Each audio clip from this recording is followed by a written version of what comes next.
కుళ్ళిపోయిన vegetables and bad quality supplies. దాని appropriate cases already book చేశాము. అలానే రైస్ బ్యాగ్స్లో కొంత పీడిఎస్ సరుకు కూడా దొరకడం జరిగింది. దానికి ఇక్కడ మన సిఎస్డిటీ గారు ఉన్నారు. He'll be filing 6A case అనేది కూడా బుక్ చేస్తారు దానికి. అదర్ దెన్ దట్ ఈ హాస్పిటల్ ల్యాబ్ ఏవైతే ఉన్నాయో వాటికి రిజిస్ట్రేషన్ లేదు అనేది మాకు హైలైట్ అయ్యింది. So through DMHOs help college administration faculty they are applying for registration. ఈ 1.5 వీక్లో ఈ రిజిస్ట్రేషన్ ప్రాసెస్ అనేది జరిగిపోతే ఇప్పటి నుంచి ఇంకా అన్ని రకాల safety standards, equipments, good quality doctors అవన్నీ కూడా మెయింటైన్ అవుతాయి ఇక్కడ. దాని తర్వాత వైఫై ఇష్యూ ఒకటి రేజ్ చేసి ఉన్నారు మన స్టూడెంట్స్. సో వైఫై అనేది అందరికీ ఇప్పుడు ఈ బేసిక్ రిక్వైర్మెంట్ కాబట్టి అది వెంటనే లైబ్రరీలో రీస్టోర్ చేస్తామని ఫ్యాకల్టీ మనకి ప్రామిస్ చేశారు. That will be done with in 1 వీక్లో జరిగిపోతుంది.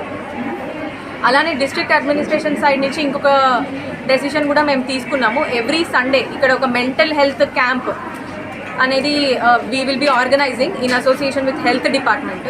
ఇక్కడ ఇంత 7,000 మెంబర్స్ స్టూడెంట్స్ ఉన్నారు కానీ కౌన్సిలర్ లేకపోవడం వల్ల స్టూడెంట్స్ పేరెంట్స్ నుంచి దూరంగా ఉన్నప్పుడు ఎట్లాంటి మెంటల్ హెల్త్ ఇష్యూస్ ఫేస్ చేస్తున్నారు, డిప్రెషన్, లోన్లీనెస్, యాంగ్జైటీ, వీటన్నిటి కోసం every week wheel send a counsellor here.